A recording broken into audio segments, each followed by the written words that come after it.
Hello बच्चों, कैसे हो? आपका स्वागत है तिरपान स्टडी सेंटर में। आज जो हम करने जा रहे हैं 7 चैप्टर जो बहुत ही इंपॉर्टेंट है। ठीक है, इस चैप्टर में से जो हम करेंगे आज सांस्कृतिक संस्थाएं। ये जो है बीए सेकेंड ईयर जो है सेमेस्टर 4 का है, सोशोलॉजी, बहुत इंपॉर्टेंट है। ठीक है, इसको हमें धर्म के बारे में यहाँ पढ़ेंगे। ठीक है, बहुत इंपॉर्टेंट है। चलिए चैप्टर स्टार्ट करने से पहले एक बात जो मैं हमेशा कहता हूँ, जिसको आपको सोचना भी चाहिए और विचार करना चाहिए, वो ये है कि जब भी वीडियो देखिए पूरा देखिए, क्योंकि अधूरा जानकारी सदैव खतरनाक होता है। साथ में एक इम्पोर्टेंट बात ये भी है कि अगर मेरी वीडियो आप पहली बार देख रहे हो तो आप लाइक शेयर सब्सक्राइब जरूर कर लीजिए। इसमें सब्सक्राइब करना इसलिए महत्वपूर्ण हो जाता है क्योंकि अगर आप सब्सक्राइब नहीं करोगे, अगर मैं कोई भी वीडियो डालूंगा तो आप तक पहुँचेगा नहीं और शायद आप उस चीज़ से दूर रह जाओगे। ठीक है, जो आपको प्राप्त चाहिए एग्ज़ाम में करने के लिए, क्या पता यही टॉपिक जो है आपको एग्ज़ाम में आ जाए। अगर आप देख के गए हुए हो तो आप अच्छे से कर भी सकते हो। ठीक है, ये वीडियो थोड़ा सा बड़ा होता है, इसलिए होता है क्योंकि इसका कारण ये होता है कि आप बड़े क्लास में हो। ठीक है, ग्रेजुएशन कर रहे हो, इसमें 10 मिनट या 15 मिनट में आप पूरा सभी बातों को आप समझा नहीं सकती। इसको हर एक पॉइंट को, हर एक व्यू को समझना पड़ता है, हर एक तरफ से समझना पड़ता है, तब जाके वहाँ पर जो है आप 18 मार्क्स से क्वेश्चन को अटैम्प्ट कर सकती हो। क्योंकि दोस्तों आप बड़े क्लास में हो, इसलिए बड़ा समझ रखो। ठीक है, चलिए देखते हैं हमारा आज का टॉपिक क्या है। आज का टॉपिक जो है हमारा धर्म है। देखिए दोस्तों, धर्म जो है, धर्म कोई समाजी व्याख्या सर्वव्यापक नहीं। धर्म की जो है कोई साइंटिस्टों ने कोई भी व्याख्या नहीं दिया है, क्योंकि धर्म की प्राकृतिक जटिल है तथा प्रत्येक व्यक्ति के धर्म के बारे में अपना अपना व्याख्या है, अपना अपना विचारधारा है।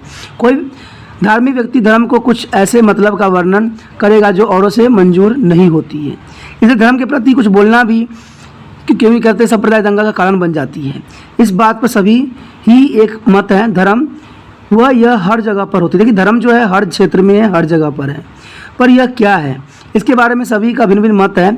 सभी यह कहते हैं कि मानव समाज की एक महत्वपूर्ण विशेषता धर्म है, जो सर्वभाविक तौर पर प्रकट होना और सर्वव्यापक है। यानी ये सर्वव्यापक है, ये हर जगह प्रेजेंट है। धर्म व नैतिकता समाज के नियंत्रण के महत्वपूर्ण साधन है।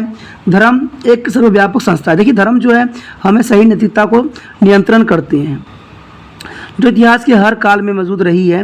पुराने समय में धर्म समाज के नियंत्रण की मुख्य एजेंसियां थी। हर प्रथा पर धार्मिक समानता मान्यता प्राप्त होती थी। चाहे आजकल के समाज आधुनिक व जटिल है, पर फिर भी धर्म का सामाजिक नियंत्रण के तौर पर प्रभाव कम नहीं हुआ है। आज जो है धर्म जो है अपना चरम सीमा पर है। कानून जो कि सामाजिक नियंत्रण का महत्वपूर्ण साधन है, कि बनते समय ही धार्मिक मान्यताओं का प्रथाएं और खास ध्यान रखा जाता था। कोई भी कानून यदि वह धर्म का विरोधी है तो लोगों पर लागू नहीं किया जा सकता। धर्म में संगठन बनाने व तोड़ने वाले दोनों शक्तियाँ होती है।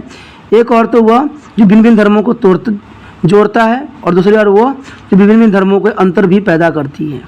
तो मानव कह सकते हैं कि मानव समाज में धर्म इतना स्थायी और सर्वव्यापक है कि जब तक हम आप इसकी इच्छाओं की तरह समझ नहीं लेते हैं, मानवीय समाज को नहीं समझ सकते हैं। शाब्दिक अर्थों में एकता और समानता का सिद्धांत है रिलीजन शब्द दो लैटिन शब्द री, जिसका अर्थ होता है दोबारा, रीजन जिसका अर्थ होता है बंधना, को मिलकर बना है। इस तरह धर्म के अर्थ जो दो तत्वों के मिलना है, जो अस्थायी रूप से अलग हो गए हैं। मानव प्राकृतिक के उत्पन्न हुआ है। मानव इसके पास वापस जाना चाहता है। मानव प्रकृति के कार्य को देखकर हैरान हो जाता है। मानव संसार के एक अंग के रूप में इंद्रिय सुख ढूंढता रहता है और इसको किसी महान रहस्यमयी सत्ता का साधन ध्यान आता है। इस प्रकार धर्म मानव में वह मूल्य प्रवृत्ति है जिसकी वजह से वह संसार से ऊपर उठकर रहस्यमय आदर्श शक्ति से संबंधित स्थापित करना चाहता है। वह उस शक्ति का रूप नहीं जानता है, पर उसके प्राप्त करने की इच्छा रखता है। उस शक्ति के बारे में नहीं जानता है, फिर भी उसको प्राप्त करने की इच्छा रखता है। इस अदृश्य शक्ति को ही नाम जैसे भगवान, वाहिगुरु, ईश्वर, अल्लाह आदि दिए गए हैं, क्योंकि ये परम शक्ति है जो हर जगह विद्यमान होती है, एक कण कण में होती है। क्योंकि आप इसको मानते हो तो ये सर्वव्यापी है और सबसे अच्छी है, और इसको हमें मानना चाहिए। धर्म हमें यही चीज़ सिखाती है। धर्म का मतलब ही होता है कि उस रहस्यमय चीज़ को मानना जिसको आपने कभी देखा नहीं, समझा नहीं, जाना नहीं। ठीक है, उसको प्राप्त करने की इच्छा, उसके शक्तियों को रूप को प्राप्त करना ही मानव का धर्म हो जाता है। अगर संक्षिप्त में कहे तो हम कह सकते हैं कि धर्म मानवीय जीव का सर्वशक्तिमान परमात्मा के प्रति श्रद्धा का नाम है। चाहे वो कोई भी परमात्मा हो सकते हैं, हमें उनके प्रति हमेशा सदैव जो है श्रद्धा रखना चाहिए। यह धर्म का अर्थ है परमात्मा के सामने होने का अनुभव। पर समाज समाज विज्ञान में इसके काफ़ी व्यापक अर्थ प्रदान किए गए हैं। धर्म में अलौकिक शक्ति से अपने आप को न संबंधित करते हुए धर्म का अध्ययन, धर्म को रब की उपज न मानकर एक सामाजिक घटना के रूप में ही की है। यह हर सामाजिक घटना के किस रूप में संबंधित है वह इसके सामाजिक सदस्य में लेते हैं। इसका सभी साइंटिस्ट ने अपने अपने डेफिनेशन दिए हैं। चलिए कुछ एकड़ का जो डेफिनेशन है समझ है हम आपके समय प्रस्तुत करने की कोशिश कर रहे हैं। साइंटिस्ट दुखमय ने साफ तौर पे कहा था कि धर्म पवित्र वस्तुओं से संबंधित विश्वास व आचरणों का एक ठोस व्यवस्था है जो इन पर विश्वास करने वालों को एक नैतिक समुदाय में संगठित करता है। फिर मैकवेबर ने भी यही बात को दोहराया भी था कि धर्म के साथ जैसे कि हम समझते हैं कि केवल मनुष्य के बीच का संबंध ही नहीं है बल्कि एक सुरक्षित शक्ति के प्रति मनुष्य का संबंध भी सूचित करता है, यानी उस परमात्मा के साथ हमारा जो है संबंध को स्थापित करता है। इसमें बहुत से साइंटिस्ट ने अपने विचारधारा दिए हैं जिसको आपको समझना है और विचार करना है। उसके पश्चात धर्म के तत्व या विशेषता, ये भी बहुत इंपॉर्टेंट एग्जाम भी उसे क्योंकि कई बार एग्जाम में आया हुआ है और आने के चांसेस हमेशा बना रहता है। इसमें है अलौकिक शक्ति में विश्वास, belief in a super nature power. धर्म विचार भावना व विविधों की जटिलता है जो अलौकिक शक्तियों में विश्वास प्रकट करती है, यानी यह शक्ति सर्वव्यापक एवं सर्वशक्तिमान है। यह विश्वास किया जाता है कि प्रत्येक मानवीय क्रिया का संचालन इसी शक्ति द्वारा होता है और इस प्रकार धर्म की सबसे पहली विशेषता अलौकिक शक्ति पर विश्वास भी है। इस अलौकिक शक्ति के आधार पर तो भिन्न भिन्न होते हैं पर यह शक्ति सारे धर्म में अवश्य तौर पर पाई जाती है। यदि इस शक्ति पर विश्वास ही न हो तो धर्म पर विश्वास नहीं होता है और उसका व्यक्ति के लिए वजूद भी समाप्त हो जाता है। यह शक्ति अधीन की ताकत से अधिक बड़ी व शक्तिशाली होती है। यह शक्ति मानवीय दिमाग से परे की मानी जाती है, यानी आपके दिमाग से परे होगा, इसकी कल्पना करना आपके लिए संभव नहीं है। जिस बारे में व्यक्ति कहता है कि वह इसे डरता है, देखिए इससे हम डरते भी हैं क्योंकि अगर हम गलत करते हैं तो इसको हमें सज़ा भी मिलती है। तो जो है व्यक्तियों के अंदर ये डर पैदा करते हैं और क्योंकि हम जिससे प्यार करते हैं हम उससे डरते भी हैं, ये स्वाभाविक सी बात है।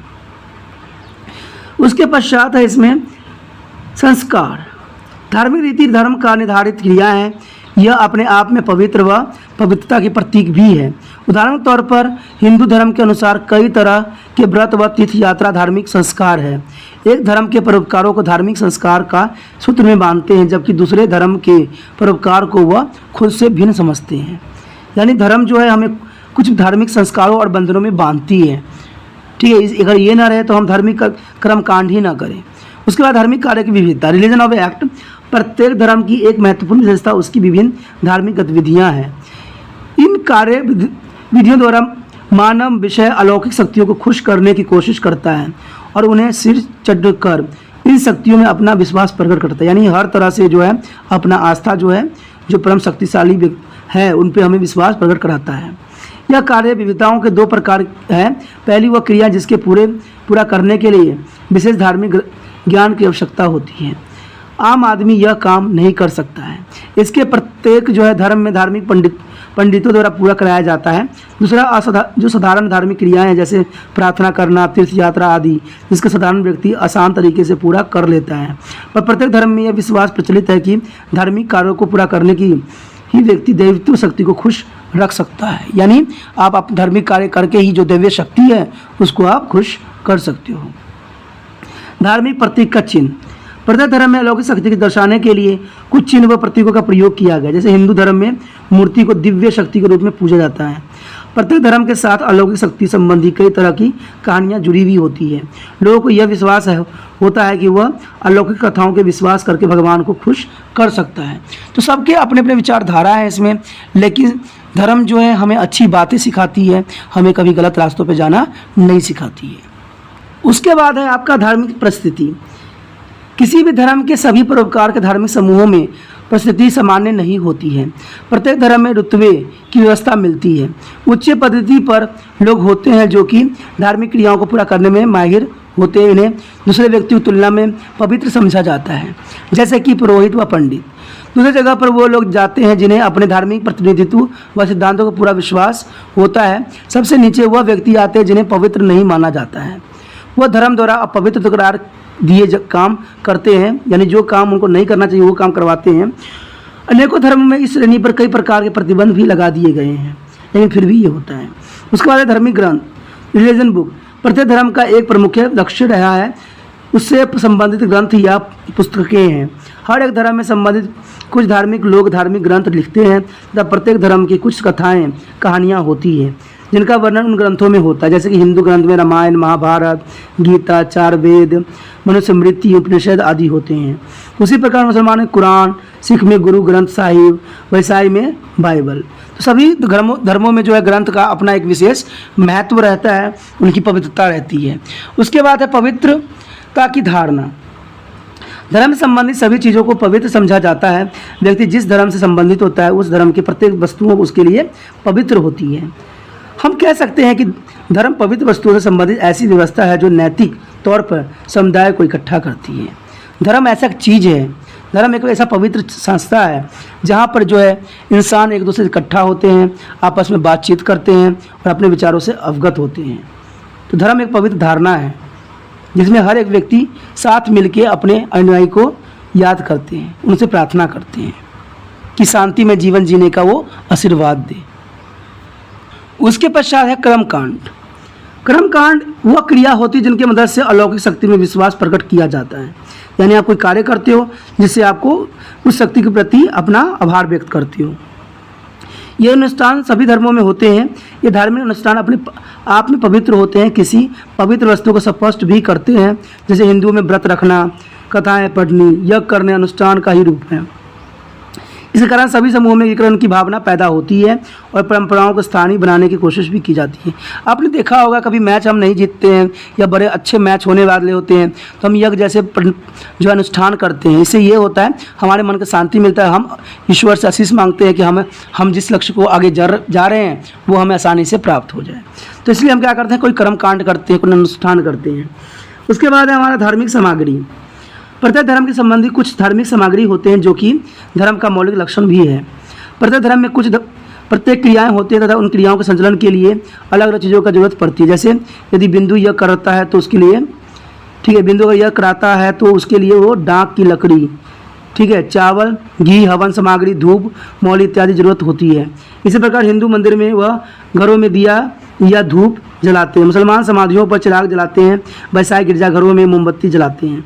इस तरह प्रत्येक धर्म की धार्मिक सामग्री व धर्म के संबंधी वस्तुएं अलग अलग होती है। उसके बाद धार्मिक व्यक्ति या पुजारी। यदि प्रत्येक धर्म के लिए कुछ विशेष स्थान सब प्रबंधन किया जाता है तो उन स्थानों में देखरेख के लिए वह धार्मिक कार्य के लिए किसी धार्मिक व्यक्ति या पुजारी की नियुक्त होती है।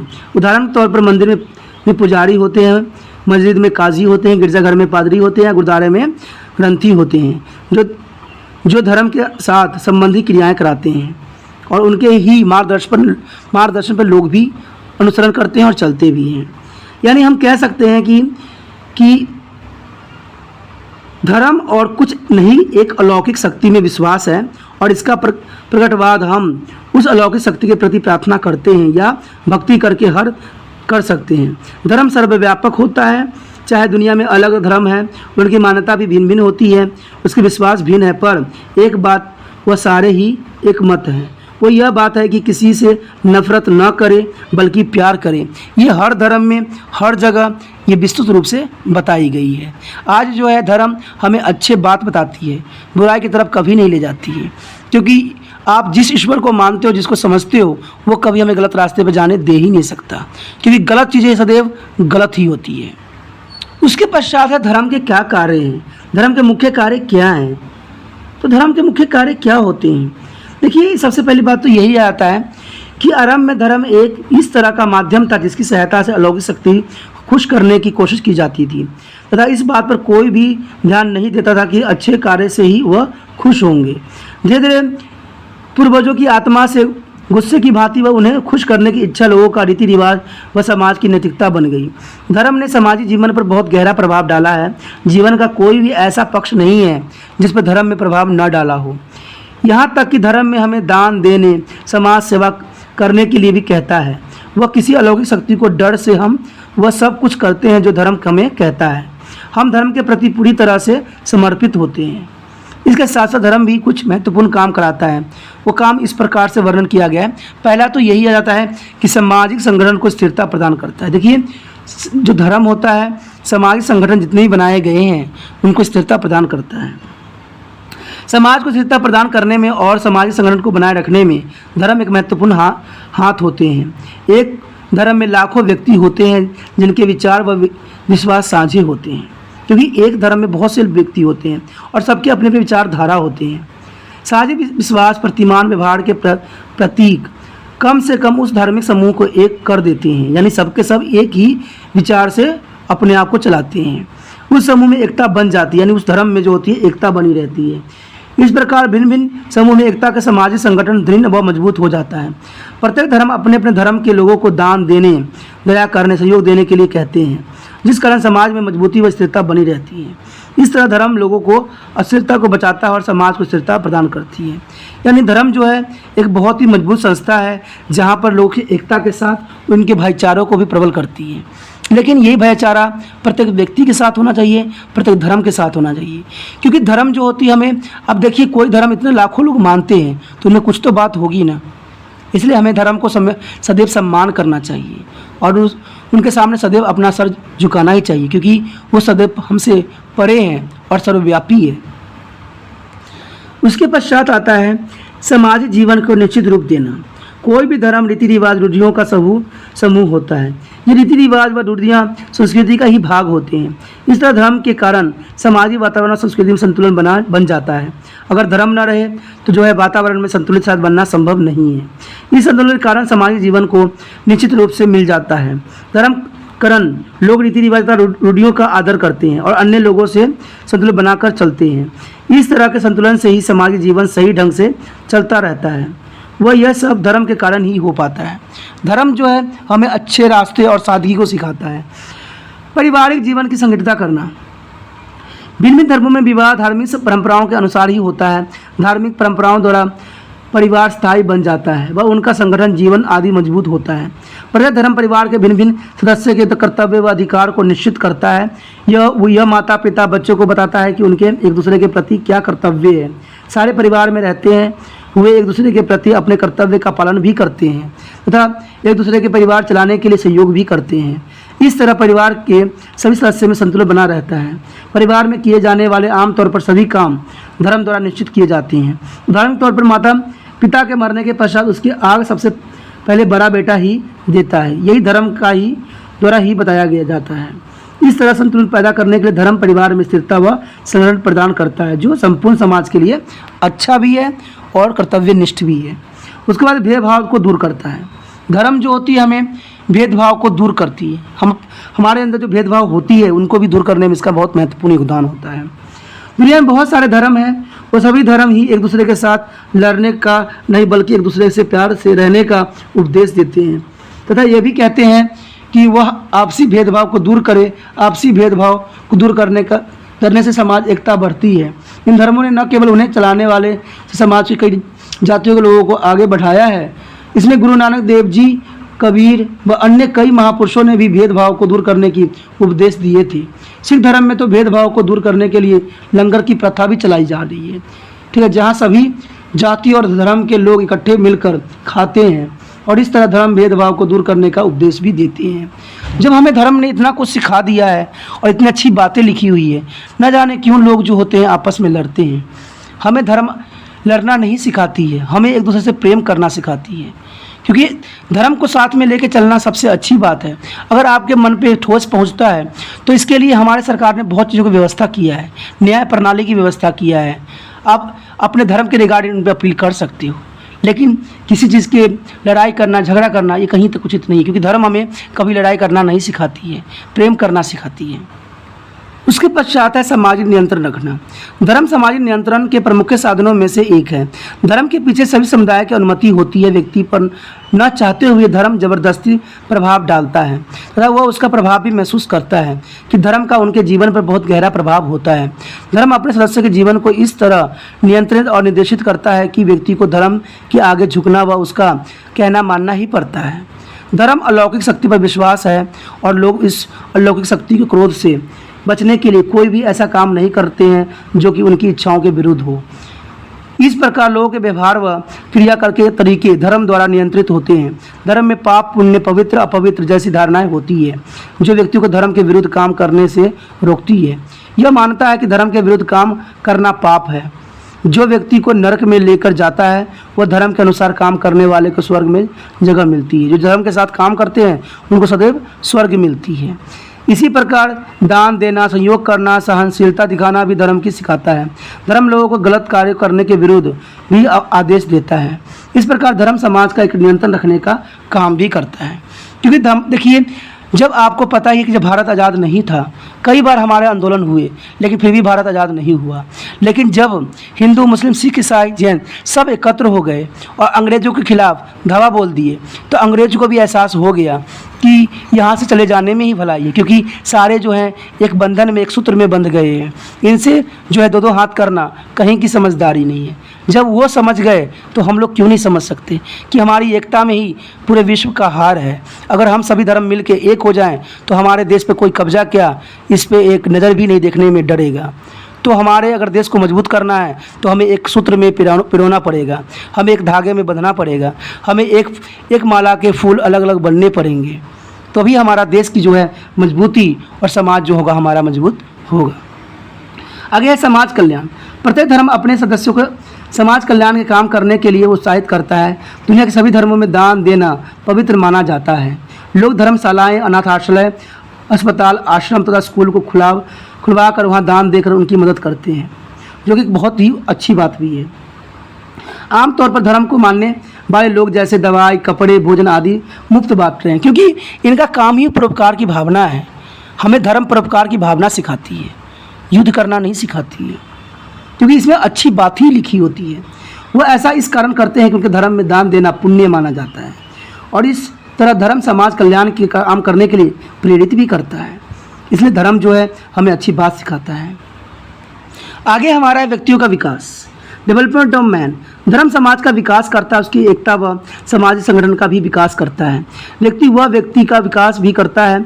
धर्म व्यक्तियों का सामाजिकरण करने में महत्वपूर्ण भूमिका निभाता है। धर्म उसके समाज में व्यवहार करने के तरीके बताता है कि हमें अपने समाज में, अपने धर्म में कैसे व्यवहार करना है। समाज के प्रतिमानों के बारे में भी बताता है। धर्म व्यक्तियों में भाईचारे व एकता का निर्माण भी करता है। धर्म व्यक्तियों में आध्यात्मिकता का विकास करता है। धर्म से व्यक्तियों का मनोबल जो है बना रहता है, क्योंकि वो व्यक्ति जो है धर्म को पालन कर रहा है, इसके आत्मविश्वास उसको बढ़ता है और आत्मबल भी बढ़ता है उसका। धर्म मानव के बड़ी बड़ी मुश्किलों में स्थिर रहने की प्रेरणा भी देता है, क्योंकि धर्म ही है जो हमें ये बताता है कि हमें हारना नहीं चाहिए, हमें कोशिश करना चाहिए, लेकिन अच्छे कर्मों को में, बुरे कर्मों में नहीं, क्योंकि बुरे कर्म में तो ऊपर वाला भी साथ नहीं देता है। धर्म लोगों को दान देना, सहयोग करना, सहनशीलता रखने की प्रेरणा भी देता है, ताकि समाज को बेसहारा लोगों को सहारा मिल सके, क्योंकि बेसहारा लोग का धर्म के सिवा और कोई नहीं देता है। तभी तो देखते हो कोई मांगता भी है तो कहते हैं धर्म के नाम पे दे दे या ऊपर वाले के नाम पे दे दे, क्योंकि वो अपने अनुयायियों की याद करते हैं और मांगते हैं कि शायद उनसे डरे और उनसे कुछ प्रेरणा प्राप्त करके वो हमें दान दे। ये इसमें कोई दो राय नहीं, आपको ये बात पता ही है। धर्म व्यक्ति में नैतिकता बढ़ाता है। धर्म लोगों को आदर्श नियमों अनुसार जीवन जीने का व्यवहार करने की प्रेरणा भी देता है। सभी धर्मों के कुछ धार्मिक कीमत भी होते हैं जिनके अनुसार व्यक्ति अपना जीवन व्यतीत करता है। प्रत्येक व्यक्ति को पता होता है कि यदि हम धर्म के विरुद्ध व्यवहार करेंगे, धार्मिक विश्वास व धार्मिक शक्तियाँ उसको सजा जरूर देगी और सजा मिलती ही है। इस तरह व्यक्ति समाज में रहते हुए धर्म अनुसार काम करता है। धर्म व्यक्तियों के व्यक्तित्व का निर्माण भी करता है, वह उसकी संतुलन करता है। यदि संसारिक कार्यों के कारण व्यक्ति का जीवन विघटित हो जाता है तो वो धर्म व जीवन के विघटित होना से बचता है, तो वो धर्म का ही सहारा लेता है। धर्म व्यक्ति जीवन के मजबूत करता है तथा यह मानव को बड़े से बड़े दुखों से बचाता है। वह जीवन जीने के लिए उसको हिम्मत व शक्ति भी प्रदान करता है। तो हिम्मत जो धर्म होती है वो हमें सहन शक्ति देती है, किसी चीज़ को प्राप्त करने की इच्छा देती है। उसके बाद है संस्कृति की रक्षा। धर्म संस्कृति रक्षा में महत्वपूर्ण भूमिका अदा कर रहा है। धर्म के कारण ही भारतीय संस्कृति हजारों साल से बनी हुई है। धर्म द्वारा ही जाति प्रथा अस्तित्व में आई थी, जिससे उसकी संस्कृति जो थी बची गई। कई संस्था आई भी और नष्ट भी हो गई, परंतु धर्म ने संस्कृति को समाप्त न होने दिया, अर्थात उसको बचा कर रखा है। आज जो हम कोई भी पूजा पाठ करते हैं, कोई तरह के हम काम करते हैं, तो हम धर्म के रिगार्डिंग ही करते हैं।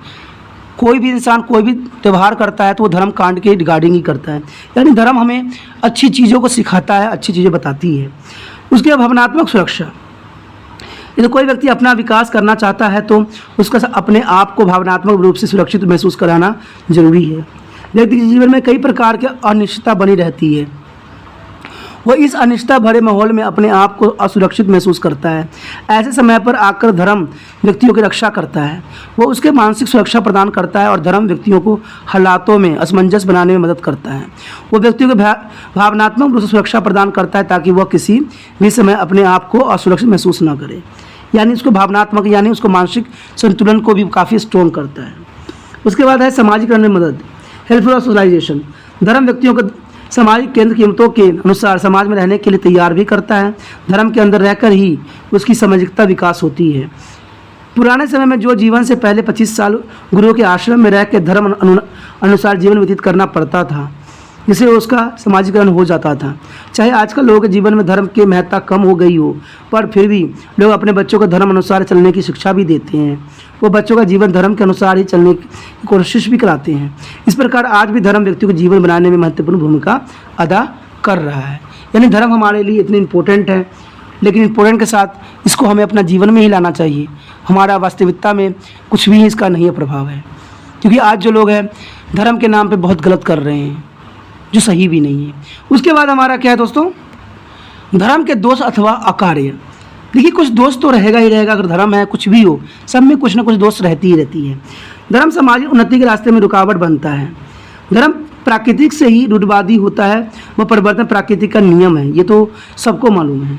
समाज में परिवर्तन आते रहते हैं और जिनके कारण मौलिकता तौर पर समाज की प्रगति हो जाती है, पर आध्यात्मिक तौर पर नहीं होती है। धर्म आमतौर पर परिवर्तन का विरोध होता है। धर्म स्थिति को बदलने के पक्ष में नहीं है, बल्कि जैसा का तैसा बनकर रखने का पक्ष में रहता है। आपको पता है जो त्यौहार हम मनाते हैं उसी तौर पर मनाना पड़ता है, यानी उसमें हम बदलाव नहीं कर सकते। बदलते हुए हालात धर्म के अनुसार नहीं होते हैं, जिस कारण धर्म परिवर्तन का विरोध हमेशा करती रहती है। परिवर्तन का विरोध करके यह समाज उन्नति के रास्ते में रुकावट भी बन सकती है। व्यक्ति किस्मत के सहारे रह जाता है। धर्म यह कहता है कि जो कुछ व्यक्ति की किस्मत में लिखा है वह उसको प्राप्त होगा, उसको न तो उससे अधिक और न ही उससे कम प्राप्त होगा। ऐसा सोचकर कुछ लोग अपना कर्म करना ही बंद कर देते हैं। यदि मिलना है तो किस्मत का अनुसार है तो काम करने का क्या लाभ, जो कुछ भी किस्मत में लिखा है वही मिल से जाएगा। तो ऐसे में तो व्यक्ति कार्य करना ही छोड़ देगा, और करेगा भी तो अगर नहीं मिला तो क्या कहेगा कि भाई ये तो मेरी किस्मत में था ही नहीं। लेकिन जो है व्यक्तियों को किस्मत के सहारे हमें कुछ भी छोड़ना नहीं चाहिए। इस तरह व्यक्ति किस्मत के सहारे रह जाता है, पर वह यह बात भूल जाता है कि अपनी किस्मत व्यक्ति के आप ही बनाता है और बदल भी सकता है। यदि यह कर्म ही नहीं करेगा तो वह क्या किस्मत बनाएगा, वह क्या बदलेगा। इस तरह व्यक्ति किस्मत के सहारे बैठा रह जाता है। उम्र बीतने के बाद तक किस्मत के कोसता ही रहता है कि मेरी किस्मत में था नहीं, मेरी किस्मत में था नहीं। तो ऐसा नहीं है, हमें हर चीज़ें जो है सोच विचार के आगे बढ़ना है। राष्ट्रीय एकता का विरोध। धर्म को हम राष्ट्रीय एकता का विरोधी ही कह सकते हैं। आमतौर पर प्रत्येक धर्म अपने अपने सदस्यों को अपने धर्म के नियमों पर चलने की शिक्षा देते हैं। यह नियम आमतौर पर दूसरे धर्म के विरोधी होते हैं। अपने धर्म को प्यार करते करते कई बार लोग दूसरे धर्मों के विरोध करने लग जाते हैं। इस विरोध के कारण धार्मिक संस्कृति और सहनशीलता पैदा हो जाती है। धार्मिक असहनशीलता देश की एकता के लिए हानिकारक होती है और इस तरह के सांप्रदायिक दंगे भी हो जाते हैं। कई बार विभिन्न धर्म समुदाय में लड़ाई झगड़े होना, सांप्रदायिक दंगे होना भी शुरू हो जाते हैं। इस तरह कई बार धर्म राष्ट्रीय विरोधी का भी कार्य करती है, लेकिन ऐसा नहीं होना चाहिए। धर्म हमें कभी रोष करना नहीं सिखाती है, दुश्मनी करना नहीं सिखाती है, पत्थर चलाना नहीं सिखाती है। वो हमें प्यार से जीवन जीने का सिखाती है, सहानुभूति से सिखाती है। उसके बाद धर्म सामाजिक समस्याओं को बढ़ाता है। प्रत्येक धर्म में बहुत सारे कर्मकांड रीति रिवाज आदि होते हैं। धर्म के ठेकेदार पुजारी महंत आदि इन कर्मकांड को जरूर समझते हैं। इस कर्मकांडों के कारण व्यक्ति अंधविश्वास में फंस जाता है और धर्म के ठेकेदार लोगों को पूरी तरह धर्मों में के विरुद्ध भड़काते हैं। धर्म के कारण ही हमारे देश में कई समस्याएं हैं, जैसे बाल विवाह, सती प्रथा, दहेज प्रथा, विधवा विवाह न होना, अस्पृश्यता, गरीबी आदि। इन सारी समस्या के पीछे किसी न किसी तरीके से धर्म के जिम्मेदार है। चाहे इस समस्या को समाप्त करने के लिए सरकार द्वारा कानून बनाकर कई प्रकार के कदम उठाए गए हों, किंतु फिर भी धर्म इन कानूनों के रास्ते में सदैव रुकावट ही रही है। उसके पश्चात धर्म परिवर्तन के रास्ते में रुकावट है। धर्म हमेशा परिवर्तन के रास्ते में रुकावट बनता है। दुनिया में विभिन्न प्रकार की नई खोज होती रहती है। धर्म क्योंकि रूढ़िवादी होते हैं, इस कारण वह परिवर्तन का हमेशा विरोधी होता है। समाज में होने वाले किसी भी परिवर्तन का विरोध धर्म सबसे पहले करता है।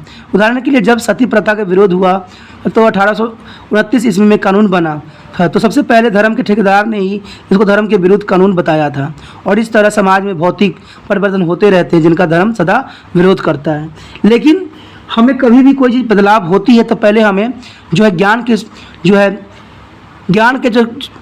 के ऊपर रख के हमें उसको तौलना चाहिए, समझना चाहिए कि ये हमारे लिए कितना फ़ायदेमंद है और कितना हमारे द्वारा नुकसान है। क्योंकि अगर मान लीजिए सती प्रथा होती समाज में तो इससे किसका जाता? हमारे जो बहू बेटी होते हैं उनका जाता, वो मरते हैं। ठेकेदार थोड़ी मरते हैं, जो धर्म के ठेकेदार बने होते हैं उन थोड़ी मरते हैं। वो जो बच्चे होते हैं, छोटे छोटे होते हैं, जिनको आप पहले के समय में कम उम्र में मैरिज कर दी जाती थी तो उसकी वजह से उनको सती कर दिया जाता था अगर उनके पति मर जाते थे तो। लेकिन उसका जीवन तो पूरा बचा हुआ होता था, तो क्या उनका मर जाना ही सबसे उचित था? नहीं, उनको आगे जीना था, आगे संघर्ष करना था, आगे उनके लिए बहुत सी ज़िंदगी बची हुई थी। तो इसलिए सरकार ने इसको विरोध किया, तो बहुत से लोगों ने इसको विरोध भी किया। धर्म समाज को बांटता है। धर्म समाज को क्या करता है? बांटता है। धर्म समाज को बांट देता है। एक और तो वह लोग होते हैं जो अनपढ़ होते हैं, वह धर्म द्वारा फैलाए अंधविश्वास कुरीति और फंसे होते हैं। व दूसरी ओर वो पढ़े लिखे होते हैं जो इन धर्म के अंधविश्वास व कुरीति से दूर होते हैं। अनपढ़ अंधविश्वास को मानते हैं, पढ़े लिखे इन अंधविश्वासों को विरोध करते हैं। इसका परिणाम यह होता है कि दोनों धर्म एक दूसरे के विरोधी हो जाते हैं व उनमें अनुकूलन मुश्किलें हो जाती हैं। इस प्रकार धर्म की व्याख्या देखकर हम ये कह सकते हैं कि कुछ क्षेत्र होने के बावजूद भी धर्म सामाजिक नियंत्रण में बहुत बड़ी भूमिका निभा रहा है। यह समाज का व्यक्तित्व के जीवन का संचालन भी कर रहा है। इसलिए धर्म जो है हमें सिर्फ सादगी वाले विचार को ही दर्शाता है। के पश्चात दोस्तों जो इम्पोर्टेंट टॉपिक है वो टोटम क्या है। कई बार एग्जाम में ये आ गया है, 2 मार्क्स में भी आया है और कभी कभी ये जो है 9 मार्क्स में भी डाल देते हैं, क्योंकि कई बार क्वेश्चन के ऑप्शन भी बना देते हैं। तो टोटम क्या है? दुखमय के अनुसार टोटम एक नाम भी है, वह एक प्रतीक या चिन्ह भी है। टोटम नाम के रूप में टोटम किसी गोत्र समूह संबंधित वस्तु है। यह गोत्र समूह का नाम भी हो सकता है। ऑस्ट्रेलिया के सभी जनजातियों में गोत्र समूह के संबंधी वस्तुएं हैं। ये गोत्र समूह का नाम है, ठीक है, और सामूहिक जीवन केंद्रीय स्थान रखता है। दुखमई ने गोत्र समूह की 2 प्रमुख विशेषता बताई थी। एक बताया था गोत्र के सदस्य आपसी रिश्तेदारी के संबंध के आधार पर संगठित होते हैं। तो दूसरा ने ये बताया था, दूसरा पॉइंट में ये बताया था कि गोत्र का नाम किसी भौतिक वस्तु के नाम पर होता है जिसको टोटम कहते हैं। यानी भौतिक वस्तु का जो नाम होता है, ठीक है, उसको हम टोटम कहते हैं। इसलिए टोटमवाद की विभिन्नता में गोत्र की विवेचन बहुत जरूरी है। दुखमय के अनुसार इस गोत्र के समय में रिश्तेदारी का संबंध होता है, पर वह खून के आधार पर नहीं होते हैं। गोत्र के सभी सदस्य इसलिए रिश्तेदार समझे जाते हैं क्योंकि उन सब का एक नाम होता है। आपको पता है कि गोत्र में सबका अपना एक नाम होता है। प्रत्येक गोत्र अपने टोटम से नज़दीक रखता है, यानी अपने जान पहचान वालों से काफ़ी नज़दीक रखता है। वो प्रत्येक गोत्र का अपना अलग टोटम होता है, यानी प्रत्येक का एक अपना अलग टोटम होता है। गोत्र टोटम का प्रतीक होता है जो कई जानवर पशुओं भी हो सकती है। कभी कभी विशेष या अजीब चीज़ें भी टोटम का काम करते हैं, जैसे सूरज, चांद आदि। कभी कभी कोई पूर्वज या पूर्वजों का समूह भी टोटम का काम करता है। इस प्रकार दुखमय के अनुसार प्रत्येक गोत्र अपनी उत्पत्ति इस टोटम से ही मानता है। आपने देखा होगा कि कई व्यक्ति जो हैं अपनी उत्पत्ति का आधार किसी एक चीज़ को मान लेते हैं, तो उसी को ही टोटम कहा जाता है। वह टोटम के प्रति बहुत श्रद्धा भाव रखता है क्योंकि वो उनके उत्पत्ति का कारण बनते हैं, उनके प्रति प्रतिनिधित्व का पालन भी करते हैं। इस प्रकार यह एक चिन्ह है। समूह के सदस्य उसके अपनी दीवार पर लगाते हैं। मरे हुए व्यक्तियों की समाधि पर टोटम का चिन्ह लगाया जाता है। यह चिन्ह समूह के सदस्यों के लिए एक तरह के शरीर का अंग बन जाता है, यानी वो क्या करते हैं, उसको धारण कर लेते हैं। आपने देखा ही होगा बहुत से लोग जो है ताबीज रूप के रखते हैं, जो कहते हैं कि हमारे धर्म का प्रतीक है, तो उसे टोटम कहते हैं। दुखमय टोटम के आरंभिक धर्म का केंद्रीय तत्व माना था। टोटम के आधार पर वस्तु की पवित्र व साधारण माना जाता था। टोटम आप पवित्रता का केंद्र भी है, आप पवित्र वस्तु हैं। दुखमय के अनुसार टोटमवाद वह विश्वास व धारणा है जो किसी गोत्र के मेंबर अपनी टोटम के प्रति रखते हैं। टोटम में निम्नलिखित विशेषता होती है।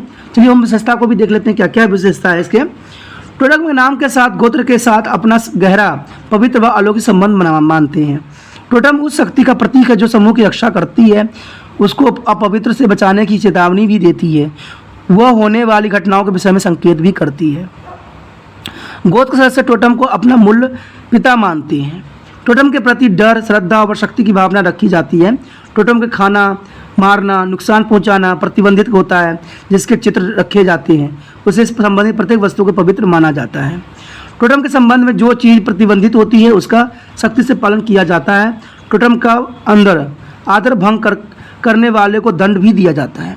इस प्रकार टोटम एक सर्वशक्तिमान रहस्य वाली वस्तु समझी जाती है। यानी आप कह सकते हो जो जिस पे आप विश्वास करते हो वही टोटम कहलाता है। ठीक है, टोटम कोई अलग वस्तु नहीं है जिसको आप सर्वशक्तिमान मानते हो, जिससे आप डरते हो, जिसको आप श्रद्धा रखते हो, वही एक तरह से टोटम होती है जो समय को पूरे जीवन के लिए निर्देशित और नियंत्रित करती है, जो आपका जीवन को क्या करता है, नियंत्रित करता है। तो इसमें कन्फ्यूजन होने वाली बात नहीं है। टोटम का मतलब जो होता है जिस पे आप विश्वास करते हो, चाहे जिसको आप मानते हो, वो टोटम कहलाती है, जो कि आपका जीवन का आधार बन जाता है और उसी को क्या अपना प्रतीक मान लेती हो। चाहे वो कुछ भी हो सकता है, आपके गुरु भी हो सकते हैं, आपके ईश्वर भी हो सकते हैं, आपके इष्ट भी हो सकते हैं। तो इन सबको हम टोटम के रूप में देख सकते हैं। ठीक है, देखो मैंने अरिस्टोटल ने ये कहा था कि कबीले का अध्ययन के आधार पर हम यह बात बताया कि विशेष संस्कारों के समय लड़की या लकड़ी या पत्थरों के टुकड़ों को कुछ औजार का प्रयोग भी किया जाता है। इन औजारों को समूह को टोटम कहता है। आपने देखा होगा कई जो व्यक्तियों के गले में जो होता है छोटे से हाथी जैसे टुकड़े डाल लेते हैं या कुछ डाल लेते हैं, वो सारे टोटम ही होते हैं। ठीक है, तो वो धार्मिक टोटम भी होते हैं जो अपने अपने प्रतीक के रूप में पहन लेती हो। इन औजारों की प्रकृति पवित्र मानी जाती है। इस कबीले के अध्ययन से दुखमय ने धर्म की उत्पत्ति का कारण सामूहिकता में पाया है, जिन कबीलों में विशेष अवसरों पर पाई जाती है। या हम क्या करते हैं, ऐसी चीज़ों को हम विशेष अवसर पे, शादी विवाह पे या किसी समारोह में पहनते हैं। ठीक है, उसके बाद है दुखमय ने यह परिणाम निकाला है कि धर्म एक सामूहिक आदर्श है जिसकी उत्पत्ति सामूहिक उत्तेजन में होती है। टोटम कुदरत या अलौकिक शक्ति का प्रतीक है। टोटम गोत्र है, इसलिए भगवान गोत्र है। गोत्र मानवीय समूह है, इसलिए समूह भगवान है। तो आप समझ सकते हो कि टोटम और भगवान में कोई अंतर नहीं रह जाता है। इसी के साथ जो दोस्तों हमारा चैप्टर ख़त्म हो जाता है। अगर आपको ये चैप्टर बहुत अच्छा लगा तो लाइक शेयर सब्सक्राइब जरूर कर लीजिए। इसमें से जो अगर आप पहली बार वीडियो देख रहे हो तो इसको सब्सक्राइब जरूर कर लीजिए, क्योंकि ये जो चैनल है नया है। सब्सक्राइब करोगे तभी आपको नोटिफिकेशन रूप में ये प्राप्त होगी। आपके पास जो दोस्त होंगे जो BA सेकेंड ईयर में पढ़ रहे होंगे, ठीक है, जो 4th सेमेस्टर की तैयारी कर रहे होंगे, सोशियोलॉजी होगा, उसके साथ ये वीडियो जरूर शेयर कीजिए और अपने व्हाट्सएप स्टेटस पे लगाइए, जिससे कि उनको भी फायदा हो जाए। क्योंकि हमें धर्म ये नहीं सिखाता है कि हमें अपना काम सिर्फ अपने तक ही सीमित रखने देना चाहिए। हमारा जो अच्छी बातें हैं तो उसको दूर दूर तक फैलाना चाहिए, अपने दोस्तों से शेयर करना चाहिए, जिसको जो है वो एग्ज़ाम में अच्छे से लिख सके, पास हो जाए और अच्छे हो सके। ओके दोस्तों, अपना ध्यान रखना। आपने जो त्रिपाण स्टडी सेंटर के साथ जो समय व्यतीत किया इसलिए धन्यवाद। अगर आप भी त्रिपाण स्टडी सेंटर को धन्यवाद करना चाहते हो तो लाइक शेयर सब्सक्राइब जरूर कीजिए और अपना व्हाट्सएप स्टेटस बनाइए। ओके दोस्तों, अपना ध्यान रखना। बाय।